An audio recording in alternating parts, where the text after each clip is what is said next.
have a little discussion, okay? Madam Secretary. Thank you to the greatest boss in the world for a long time now. It's just an honor to be here. I'm going to keep my comments very short because I really want to make sure that you and the world gets to hear from our farmers. So a couple of quick points. Number one, this country and our farm economy is facing a crisis that we inherited that most of these farmers have not seen in their lifetime. Profitability is down. It's just one crisis after another. When we came into office, sir, when you did and you were sworn in on January the 20th, as you mentioned, not one new trade deal had been struck in 4 years. The cost of inputs for our farmers, fertilizer up 36%, manual labor up 47%, interest rates up 73%. When you combine the cost of inputs for our farmers married to no new trade deals, and then you're facing an administration whose priorities were DEI, climate change, putting the farmer aside. I mean, it was an absolute war on agriculture and on our rural communities. That all changed on January 20th. So as, sir, we are working, and you have been just so resolute. I mean, these are our people. Rural America is the fabric of our country. This is the way of life that preserves the American dream for the next 250 years as we celebrate the first 250 years. So we began to go to work immediately. What these elected officials sitting across from us did with the One Big Beautiful Bill, with a lot of help and direction from you, was the largest investment in rural America in any of our lifetimes. We will begin to see that effectuated next year in 2026. As we have fought to bring input costs down, you have talked about, and even this weekend did an executive order, signed one, on looking into the reason that so much of these costs have been driven up over and over. Equipment, again, fertilizer, seed, et cetera, et cetera. We have to make sure we understand why that is. And then the continuing of the additional trade deals across the world. And no longer will America be held and beholden to the regime of other countries' tariff infrastructure. Instead, we are moving our products out across the world. Having said that, and we have been listening to the farmers for the last 10 months, 11 months, sir, that the bridge that is needed to get from the last administration and what basically happened under the last president and the last U.S. Department of Agriculture to this new golden age for farmers, where instead of farming for government checks, they can farm to feed their family and sell their products and pass it on to the next generation, that this bridge is absolutely necessary based on where we are right now. So as the president said, we are very pleased to announce that today we are going to be effectuating an $11 billion bridge payment to our farmers. The money will move by February 28th of 2026, but by the end of this month, so just in the next couple of weeks, every farmer that is able to apply for it will know exactly what that number looks like. So as you are going to your lender, as you are working to ensure and understanding what you can plant for next year, you will have that number in hand. And we will continue to talk to our farmers, continue to understand exactly what this looks like and what is necessary. The final thing I'll say is 12 billion. Well, we're holding $1 billion back. So today we are announcing $11 billion. We are holding $1 billion back just to ensure that we are covering. So today's announcement covers all of our row crops, but some specialty crops and others that we are still working with to best understand where they are in the farm economy and ensure that we're making every forward-moving position that we need to. And then finally, as we move to this new golden age for agriculture and for rural America, as we continue to fight for these farmers and ranchers, their way of life, and those that are represented here represent hundreds of thousands of farmers across this country. Just know that this president, I have never been around anyone who every time we talk, he asks, how are my farmers? Every single time. So we will never stop fighting. We will make sure that we're doing everything we can to ensure the next 250 years is just as bright, if not brighter, than the last. So thank you, sir. Brooke. Thank you. And this money would not be possible without tariffs. The tariffs are taking in, hundreds of billions of dollars, and we're giving some up to the farmers because they were mistreated by other countries for, I don't know, maybe right reasons, maybe wrong reasons. They weren't they were trying to show us something, and it's really worked out really well. But because of the tariffs, this is possible. The other thing I'd like to add before going to Scott, and I think it's very important, we're going to also give the tractor companies, John Deere and all of the companies that make the equipment, we're going to take off a lot of the environmental restrictions that they have on machinery. It's ridiculous. I know because I buy a lot of that machinery for different things. We have a lot of big clubs with, hundreds, thousands of acres. And I buy a lot of stuff, and you buy it, it's got so much equipment on it for the environmental, it doesn't do anything, except it makes the equipment much more expensive and much more complicated to work, and it's not as good as the old days. And we're going to take a lot of that nonsense off of the equipment, which is going to reduce, and we're going to do it, and we're going to say you're going to reduce the prices. We're not going to do it and they're not going to reduce. They're going to have to reduce their prices because farming equipment has gotten too expensive. And a lot of the reason is because they put these environmental excesses on the equipment, which don't do a damn thing except make it complicated, make it impractical. And you really have to be, in many cases, you need about 185 IQ to turn on a lawnmower now. So we're going to take that off, that crap off that they put on Biden mostly. And we're going to take that off. So that's going to make that'll bring down the equipment prices a lot. That's right. And we're going to do that immediately. You're going to work with Lee Zeldin, who's not here, he's doing a fantastic job, and Lee is going to work that out. And that would be most of it. It's crazy. The machines, they're always under repair because they're so complicated that you can't fix them. The old days you used to fix it yourself. Now you can't do that. You have to be a PhD from, let's say, MIT. Okay, so we're going to get that done. Scott, please go ahead. Good. Thank you, Mr. President. Thank you to the farmers to join us today.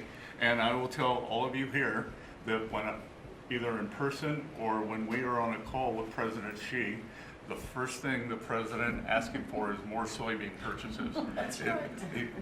We don't talk about geopolitics. We don't talk about trade. It's about soybean We purchases. don't even say hello. We immediately start. Soybean. We start with the soybean, please. Could you do a little? It's always could you do a little more? So, and I think President Xi has heard President Trump. This group represents an American way of life that has fed our nation and its spirit for hundreds of years. You are the caretakers of the most productive agricultural country on earth. You drive hundreds of billions of dollars in exports, support millions of jobs, and keep America's economy running strong. And this administration is committed to keeping it that way. By putting farmers first, President Trump is ushering in a new golden age for agriculture. The President's $11 billion relief package for America's farmers comes at a critical time. These direct payments will give producers the breathing room they need to market this year's harvest and plan for next season. This serves as a liquidity bridge during a period of adjustment, supporting the strongest agricultural sector in the world. Add this to President's success in reining in Biden-era inflation, thanks to the administration's pro-growth policies, input costs like fuel and fertilizer are easing, and credit conditions are improving, interest rates are coming down, helping farmers prepare for the next harvest. President Trump scored a massive victory for America's farmers when he secured an arrangement with President Xi in Busan to reopen China's markets to U.S. agricultural exports, especially soybeans, sorghum, and other commodities. Under this framework, China committed to purchase at least 12 million metric tons of U.S. soybeans this growing season, followed by a minimum of 25 million tons annually for the next 3 years. And it's not just China. At the President's direction, Treasury, USTR, and the Department of Commerce have secured supplemental purchases of U.S. agricultural goods in major trade agreements across the world to open new markets to America's farmers. The One Big Beautiful Bill also delivered transformative benefits for America's small farmers. It locked in full expensing for farm equipment and 100% expensing for farm structures built during the President's term. I believe Representative Scott and a group in the House, we were originally just going to do factories, and they called us and said, you need to do farm structures too, and the President said, we're all in. And it extended and enhanced much needed relief from the punishing death tax, giving family farms greater certainty as they plan for the next generation. Mr. President, thank you for putting America first by putting your farmers first. Through pro-growth, pro-farm agenda, you are ushering in a new golden age of American agriculture, and Treasury is proud to help in this. Thank you, Scott. You know what we'll do? We're going to go a little faster because the last meeting we had was 3 hours. We're the most transparent group, so if we can go faster, it'll be great. And then we'll take some questions from the fake news. Is that okay? Kevin, go real fast, Kevin. Yeah, I could go really fast, sir. Yeah. Sir, the farm economy, you always ask me to just get a few numbers to put it in perspective.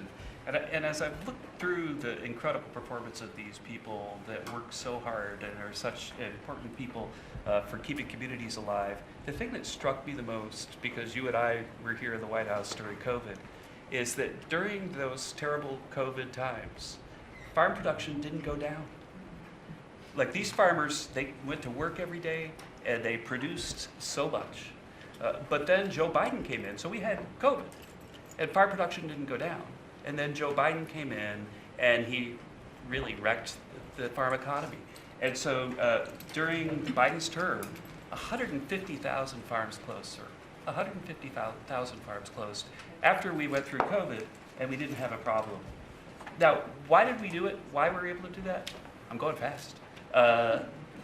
The first is that, do you know that expenses for farms fell 5% while we were here because of all the things that we did, expensing and everything else? But under Joe Biden, they went up 13% because of all, the regulations, energy, everything else. But the thing that really jumped out at me the most is because you had high growth and low inflation. Interest expense for the farm economy fell $120 million per year while you were there in the White House. But under Joe Biden, it increased by $8 billion per year. And so you wonder why it is that we need this $11 billion, maybe $12 billion to build a bridge loan to America's farmers. It's because we know how to fix it, but there really was a hole that was dug in the previous administration. Thank you. Hope it's Thank fast you enough. very much. Good. That was quick. That's good. Appreciate it. Senator, please. Yes, sir. No, thank you so much. Thank you for convening us this great announcement and all your hard work for farmers. I think I was reading the clips, and I think yesterday you talked about, Mr. Secretary, about farmers needing certainty, and which is so true. This bridge note is one of those things that provides certainty. I also, as I was reading that, thought to myself, the one thing that farmers can be certain of is the fact that you've got their back, and you proved that through the years in the last administration and now this.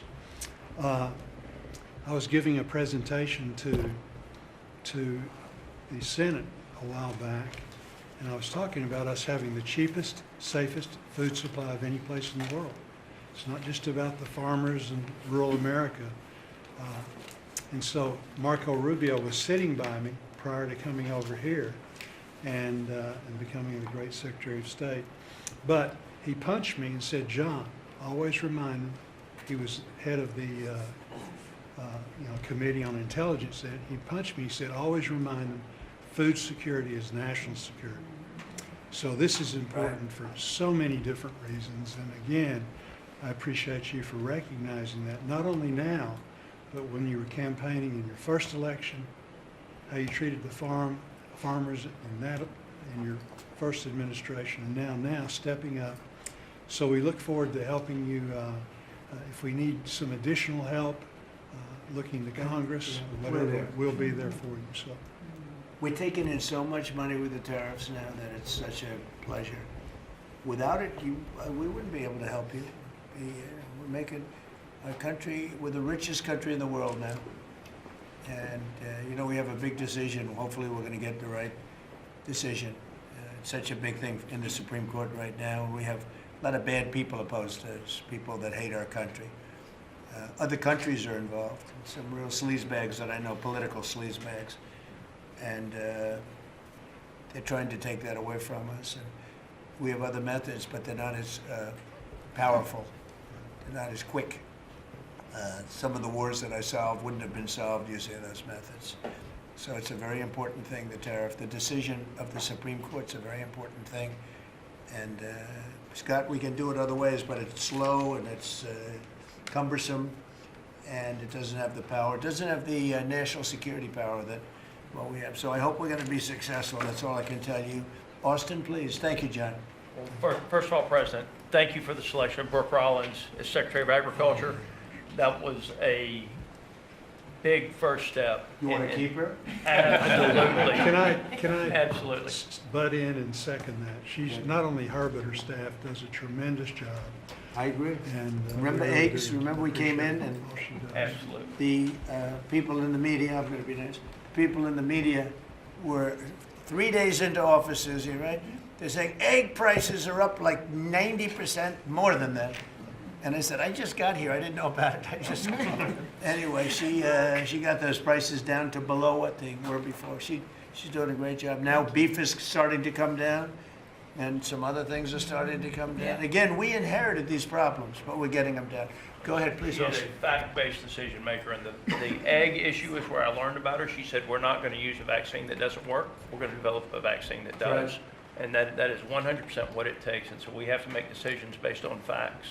And President Trump, the trade issues, I want to thank you for exposing what other countries are doing to us. Yep. I want to mention one specifically for the benefit of Kevin and Scott. I hope they're paying attention to it, but the European Union deforestation regulation, where they are imposing on our landowners rules that were established for Brazil, and now they're telling the American farmer what they can and can't do on their own land through this European Union deforestation regulation.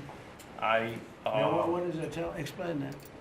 They are telling the American farmer that if their timber is cut and they are going to use that land for pasture land or for production agriculture, that they will not take the timber or the byproducts from the sale of that timber. And I have talked with James a little earlier about we need to make it clear to Europe, Mr. President, If you could give me a 2-paragraph statement on that, I will give that to them, and they will do what they have to do. Yes, sir. We're always helping them, and they do this kind of stuff, and they pass little regulations that cost billions of dollars. It takes them 2 minutes to do it. They do it. Very tough, no good. You give me a couple of paragraphs. That's all. We don't have to do a lengthy study, and I'll get that changed fast. Okay? Thank you very much, President. We love you. It's incredible. It's incredible. I mean, every day it's something else. A country that can't feed itself doesn't know what freedom is. And so thank you for making sure that our farmers have the tools that they need so that we as a country can feed ourselves. Well, just what you said to me about, the European Union. Now, that guy's the European Union, right? We have to be able to act quickly with tariffs. We can't just, go to a committee, go to a study that takes 7 months and talk. We got to be able to act quickly. So thank you very much. Thank you. John? So, thank you. I think that's the message from Farm Country is thank you very much. In the Working Family Tax Relief Act, or as my young staffers call it, OB3, there is a tremendous amount for farmers and ranchers. You mentioned the credit as far as estate tax, which is so important. You analyzed it just right. But also in there, we enhanced ARC and PLC, which is a countercyclical safety net, thanks to the strong leadership of Senator Bozeman and our colleagues in the House. We also included the Farmer Act, which was my bill to make crop insurance more affordable. These tools will kick in next year, Mr. President, in a big, big way for our farmers, big time. And people aren't even really looking at it yet, but it's going to be a very big deal. So today is all about bridging to get there. And I want to thank Secretary Bassett and Jameson Greer. They're tremendous, and they're negotiating hard out there for farmers and ranchers. And I know it's because you're setting the tone. But this is that bridge, and so we need to come back to Secretary Rollins. Thank you. Your leadership on this was vital. And Mr. President, you're right, they love you in Farm Country out there. All you have to do is drive out and see the flags and the signs all over the fields. on the hay bales, right? It's a great honor. They're great So, people, the best people. This is really important. Really important for our farmers and ranchers. Thank you very much. You're doing a great job too, John. Thank you. And whatever we need, we get through the Senate, we get through the House, we'll get it done. I think we'll start maybe with Court Hollow, and you come from Yeah. that place that I'm very happy with. I hail from the great state of Iowa. I'm surrounded here by some of the the greatest farmers in the area and from across the country. Anything from rice farmers, we've got all sorts of cotton farmers, everything. Everything is here represented so well. And first off, from me, I want to say thank you for this bridge payment. It's Christmas early for farmers. And just to kind of have an icebreaker here for the story, I've got a 2-year-old little boy at home. 2-year-old little boy and a 4-month-old little girl. And the other day I was reading my little boy a story at night, putting him to bed, and he said, "Daddy, I don't want Santa Claus to come to our house for Christmas. I want President Trump." and I think, Mr. Trump, I think you brought Christmas to farmers. With this bridge payment, we'll be able to farm another year, help us get by. It's such an honor to be here with you. I lost my grandfather and a hired hand in 2002 in a farming accident. And he instilled in me at an early age to love the land, to take pride in what we do. Was that a machine accident? It was a machine accident. And it gets in your blood to farm. It's in our blood. Despite what happened, I want my 2-year-old to farm. I want my 4-month-old daughter to have an opportunity. And what you're doing here in DC is working. You have a backbone to stand up to other countries for trade. You're getting things done. Tax provisions. I'll be able to potentially pass on a farm to my children because of you. Ethanol. You're working for ethanol, trying to get E15 year-round. We're dealing with California, Prop 12. Let's continue to work on that. I think we can have a lot of domestic product used here in the country, and we can keep America first, and you're good at that. That is who you are. And if we keep that E15, you could have the biggest... E15 is a big deal? E15 is a great deal, year-round. Okay. You could have the biggest stamp. I did that. Trump did that, and we would thank you. Farmers would love you more than anything if we could continue that. Continue to use domestic product, use the byproducts, and even be able to export to other countries. And so what you've done here, and just having us here in the White House with you, sitting beside the Secretary and all these other great individuals here, what a true honor. And I will take pride in this meeting, and I will take this home for many generations to come. And because of what you're doing, hopefully them generations can stay on the whole Bland farm. Well, we're going to bring you into the Oval Office when we're finished, okay? The farmers, That'd be nobody amazing. else, just the farmers. And we'll take some pictures. Our representatives also. Okay? We have to let them, because they're doing a great job, John and Austin. We appreciate it. You're doing a great job.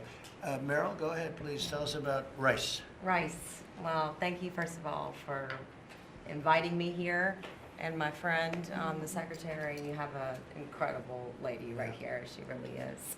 Along with being a mother of 3 and a wife, I run my family's agribusiness, Kennedy Rice Mill, in a little town called Marouge, Louisiana, about 1,000 people in the northern part of the state.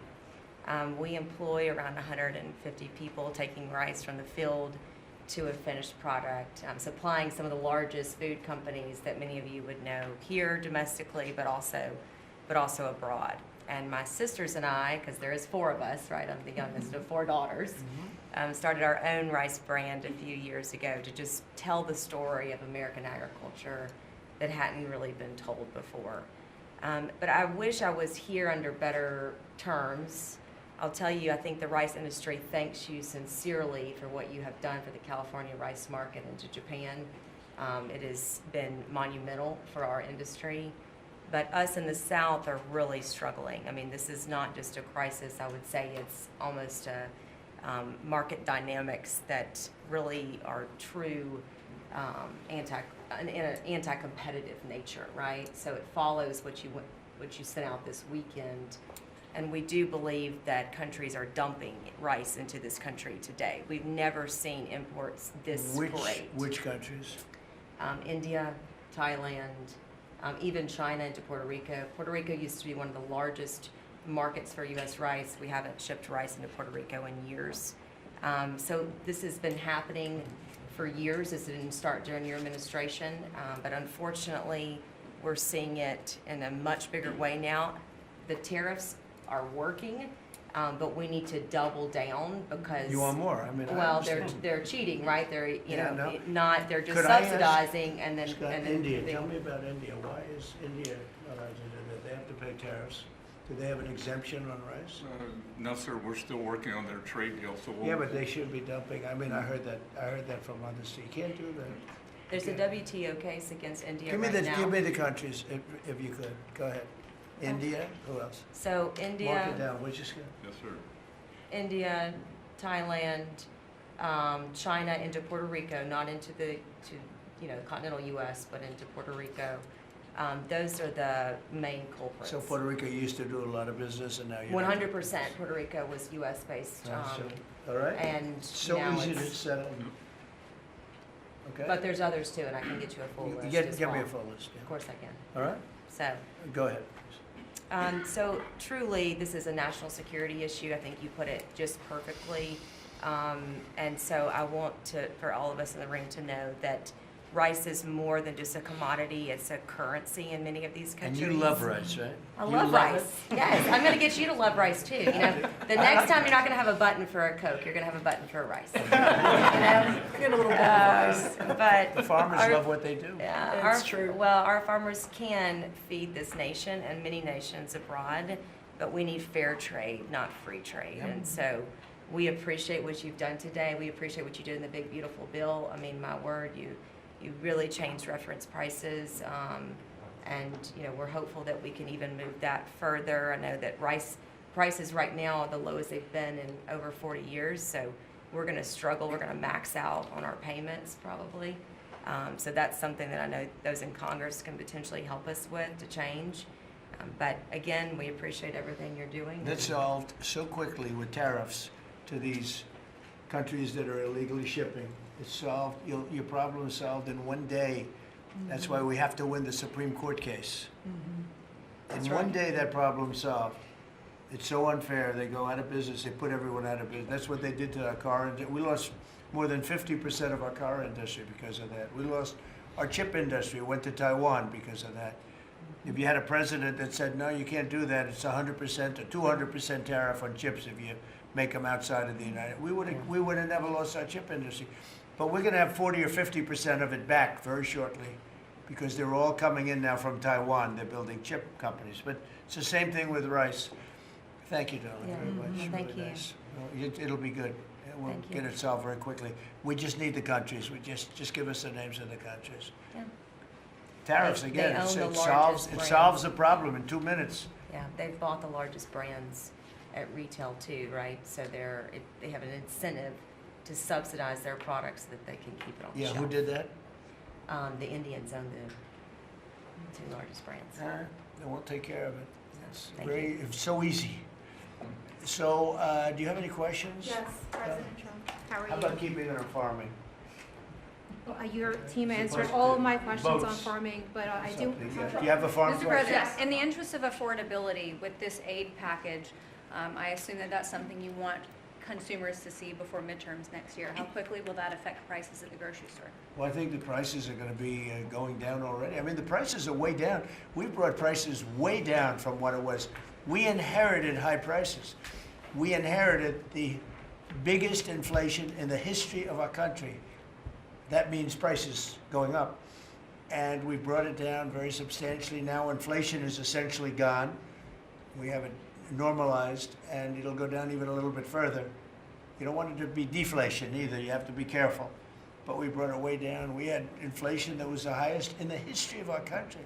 They say 48 years, but I say the history. 48 years is pretty bad too, right? So we're solving those problems. President Trump, We're would bringing you- them way down, yeah. Would you consider MAHA incentives for farmers that go by MAHA guidelines? Well, a lot of the farmers like those MAHA guidelines, yeah. So, I Sir. mean, they do. We like MAHA. How do you feel about Yeah, that? let me answer that. So this is another reason, I didn't mention it, but this is another reason I think that what we're moving into is a golden age for agriculture. As Secretary Kennedy and I, and across our cabinet with the president's leadership, focusing on making America healthy again, the undergirding foundational effort in that is our agriculture industry. It is our farmers and our ranchers. So as the new dietary guidelines come out in early January, where USDA alone spends $400 million a day on nutrition programs, that's a whole other SNAP, fraud, et cetera. But when you think about what a market mover that is, as we begin to move the market toward more locally produced, American-made, healthier products, closer to the schools, the hospitals, et cetera, you again begin to open up so much of the market for the great products produced by these farmers instead of ultra-processed foods out of a box. So there's a lot that's going to be coming on that as well. I'm really Mr. excited. President, I have a question. It's not related to farming, but if you'll entertain. I'm Kara from Lindell TV, Kara Kashnova, and I'm not fake news, just so you know. And everybody's talking about the pipe bomber over the weekend, the suspect that was taken into custody. I reported on Biden's kangaroo court for 4 years, and this is an important question to me. Everyone knows that J6 was a Fed's direction to set you and your supporters up.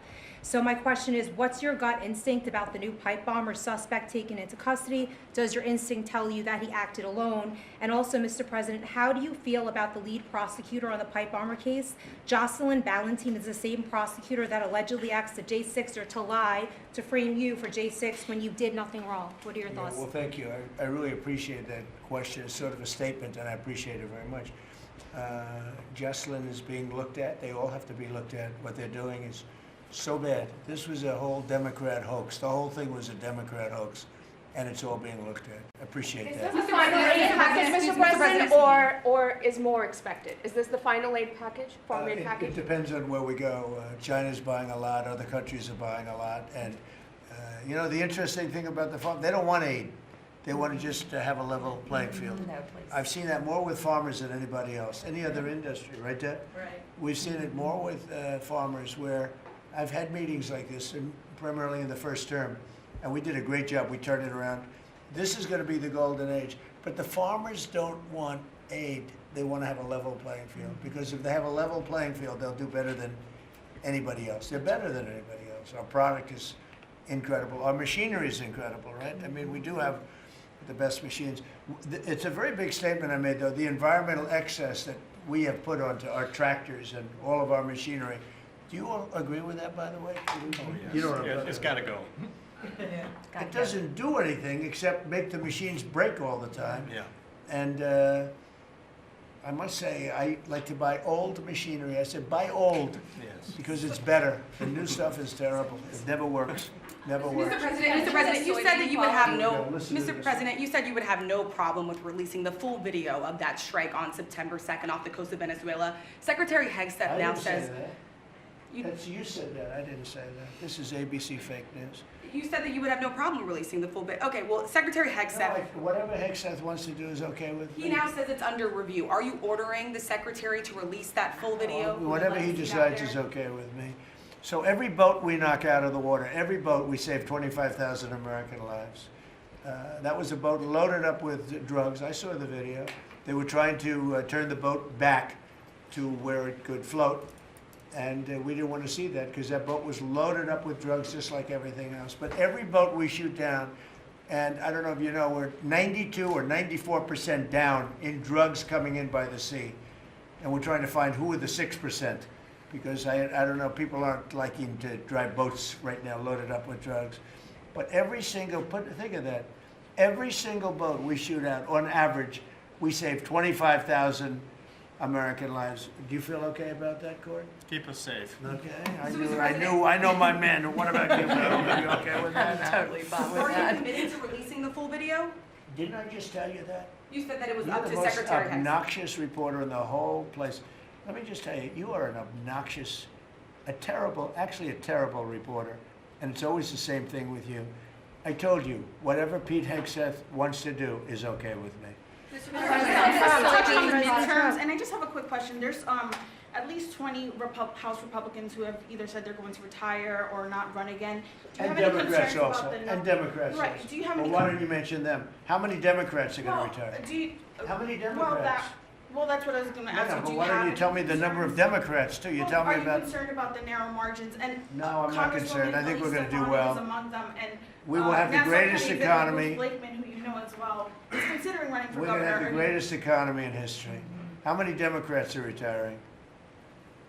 How come you only know the Republicans but not the Because Democrats? I came prepared to ask you a question about. No, no, you're unprepared because you should know the Democrats. You're totally unprepared. Go ahead. Well, can I ask a quick Who follow-up you with? about? Who you with? I'm with New York Newsday, and I also have a quick follow-up.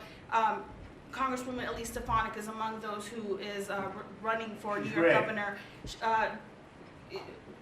She's great. Bruce Blakeman, who you also know He's is also Nassau great. Are you planning on making any Well, I'll endorsements? think or about it, having but any he's choices? great and she's great. They're both great people. We have a lot of great people in the Republican Party. Go ahead. Can I get back to farming? Yeah, So you, so you talked about the profitability issue, the machinery playing a role in that. I know Right. fertilizer plays another role now. A Right. lot of that, the way I understand it, it comes in from Canada, different countries like that. What are we doing to bolster domestic fertilizer production to help make that more affordable? And then I think that will Well, transition one down of the pipe. things, a lot of it does come in from Canada.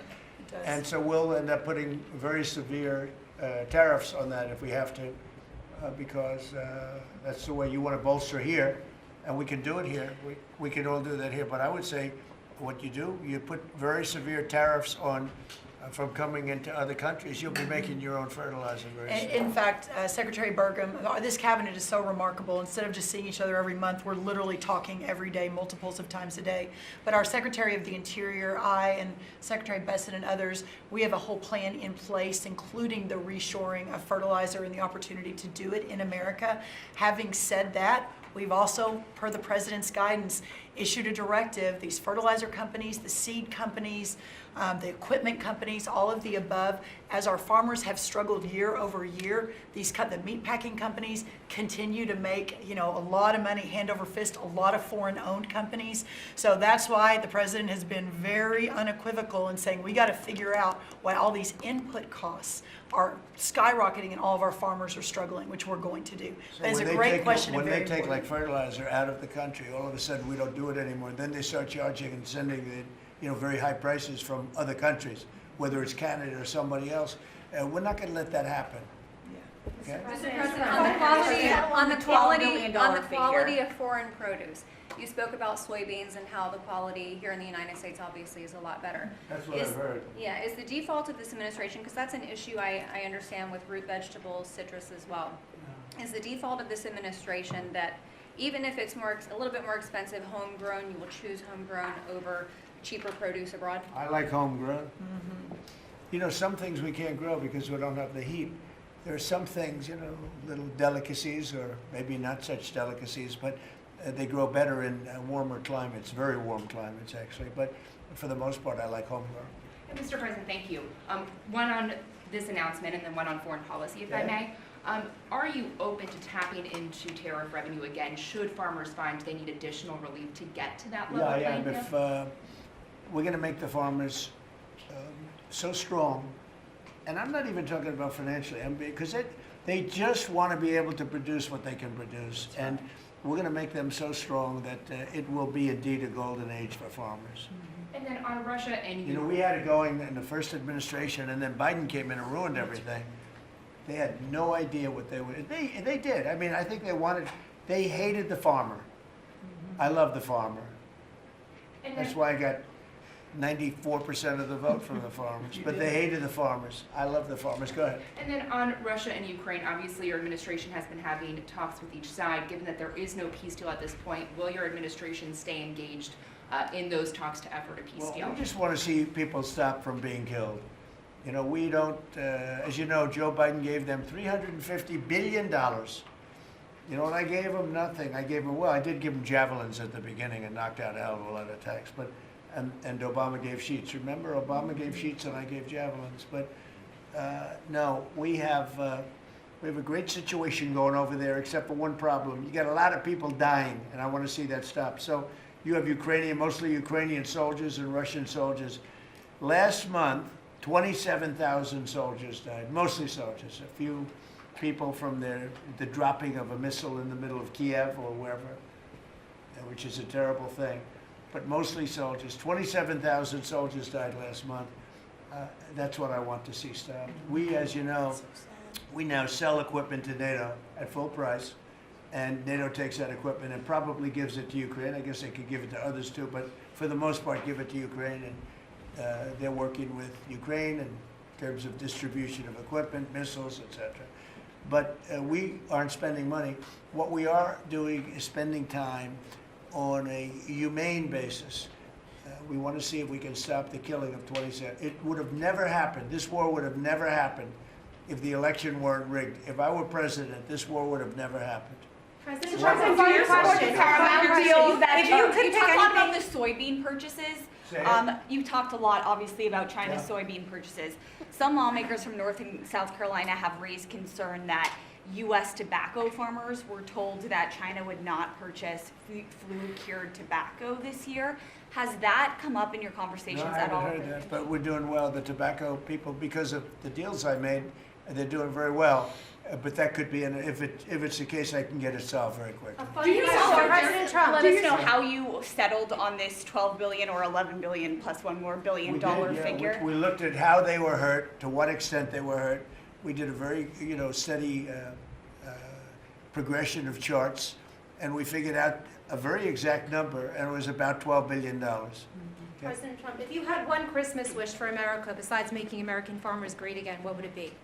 I would say very simply, I go by a statement when people ask that question. Remember that question was asked to Ted Kennedy, and they said, "Well, what are you going to do to make America great?" And he couldn't answer the question. I have a very simple: we're going to make America greater than ever before, and we're going to do it through a series of tariffs, intelligent taxes, and incentives. And our country has never been stronger. We've never had anything like coming in. We have $18 trillion coming into our country right now. There's never been anything like it. And if you ask me that, I'll say I just want to keep doing what I'm doing because there's never been anything like it's happened. Do you support The biggest number ever in history was $2 trillion, and we're at $18 trillion. This is money pouring into our country on building car plants, on building AI plants. We just want to keep doing exactly what we're doing because nothing like this has ever happened in the history of the world, not just our country. There's never been, Scott, would you say that's right? There's never been anything like the investments coming into America. So this is President, do you- a record year. Record year. Do you support the Paramount deal, sir? On healthcare, Mr. President, 22 million Americans are expected to see their healthcare insurance premiums start to rise by the beginning of next year. You're talking about because Obamacare is so bad? Yes, well, sir, because the Obamacare subsidies are expiring. Are you That's going to do any? because Obamacare is so bad. What is the Republican plan? Are you going to let that happen on your watch? What I'm going to do is, if the Democrats go along with it, which they don't want to because they want to make the insurance companies very rich, okay? I want the money to be paid to the people to go out and buy their own health care instead of paying to the insurance companies, their stock has gone up 1,700% in a short period of time. Did you know that? 1,700. You wish your corn went up, Red. But the insurance companies' stock has gone up by 1,700%, 1,800%. They're taking in trillions of dollars. I don't want to pay the insurance companies anything. And I know a lot of them, but they're owned by the Democrats. And the Democrats have, Obamacare is a setup to make insurance companies rich. And I want to pay the people, and I want the people to go out and buy their own health care. And that's what we want to do, and that's what the Republicans want to do, because Obamacare is a disaster. And I said it 5 years ago, 4 years ago, 3 years ago, it was always a disaster. It's bad health care that's too expensive for people. And now your premiums, and you said it better than I said it. You said the Obamacare premiums are going to go up. They're going way up. And what I want to do is have the money. And you know who's getting that money? A lot of it is the insurance companies. I want the people to get the money and go out and buy their own health care. And everybody wants that, right? Okay. When Mr. President's putting that bill on the floor, sir. Do you have any reaction on the fine that was imposed to X by the European For Union? what? To X, to the platform X, the fine Wow, that the that European was Union... pretty amazing. You're talking about Is that European Union or is it, who did that? European Union or UK? Yeah, the European Commission. Whoa, that's a nasty one. I Maybe don't consider it know. an attack Elon to has the not US. called me to ask for help on that one. But no, that's a tough thing. I don't think it's right. No, I don't think it's right. I don't see, how they can do that, no. I'll speak about it later. I'm gonna get a full report on it. Look, Europe has to be very careful. They're doing a lot of things. We want to keep Europe Europe. Europe is going in some bad directions. It's very bad for the people. We don't want Europe to change so much. They're going in some very bad directions. That was a big thing. You directed a review of the childhood vaccine schedule, possibly to match what is on par with peer nations in Europe. Would you support ending federal mandates and just making those recommendations for schools? You're gonna have to say it again. As far as the vaccine Louder. as far as the vaccine schedule for children, would you support ending the federal mandates and making it optional for schools? Well, we're looking at a lot of things having to do with vaccines and with the different. I think we take like 88 different shots, all wrapped up in one big glass of stuff like that, and we're going to be reducing it very substantially. Do you support the Paramount It'll be safe, bid, Mr. President? but we're going to be reducing it very Do you substantially. support the Paramount bid for Warner Brothers that came I don't this know enough morning? about it. You spoke about Netflix last night, saying you have concerns about them. I know the companies very well. I know what they're doing, but I have to see what percentage of market they have. We have to see the Netflix percentage of market, Paramount, the percentage of market. I mean, none of them are particularly great friends of mine. I want to do what's right. It's so very important to do what's The right. Paramount deal was supported by Jared Kushner, Mr. President. Would that impact your decision? If Paramount is, I don't know. I've never spoken to him about it. He's really trying to work on Gaza. I think his primary thing is Gaza. If you're making house visits on Christmas Eve, as he suggested, does the beast need to be fitted with sleigh rails? You want to answer that question? Absolutely. We should put sleigh rails on the beast, yes. Madam Secretary, would you support that? Go ahead. That Republican plan that you just talked about when it comes to health care, when do you expect Republicans to put that We're on? looking at it very strongly, and we're also going to the Democrats and asking them to do it. The Democrats want to make the insurance companies rich. They're all paid off by the insurance companies. A tremendous amount of the insurance company funding goes to Democrats. Why don't you ask that question of the Democrats? Because I would love to do it. I'd love all of the money to go to the people. They go to the people. I put that out 2 weeks ago. It became #1 viral. People love it. I want the money to go for healthcare, to go to the people and let the people buy their own healthcare through an account. They can buy their own healthcare. And everybody loves it, except for the Democrats. And you know why they don't? Because they're paid off by the insurance companies. Okay, what else? Yeah, Alina Habba says she's stepping down as U.S. Attorney for the District of New Jersey after the courts disqualified her. Do you have any comment on that? Well, she's not disqualified. You've got a blue slip thing that's horrible. It's a horrible thing. It makes it impossible to appoint a judge or a U.S. attorney, and it's a shame. And the Republicans should be ashamed of themselves that they allow this to go on, because I can't appoint a U.S. attorney that's not a Democrat, because they put a block on it. So if you appoint in Virginia or in New Jersey or in California a U.S. attorney or a judge, I mean, a judge situation is ridiculous. The only people that you can get by are Democrats, because they will put a hold on it. If I put up George Washington and Abraham Lincoln to be U.S. attorney in New Jersey or to be U.S. attorney in Virginia, we have Democrat senators, they will not approve them. And this is a gentleman's agreement that's lasted for too long, and it doesn't make it, especially in light of what's going on today. It means you can't appoint a Republican U.S. attorney, and we don't play the same game with them, but they do.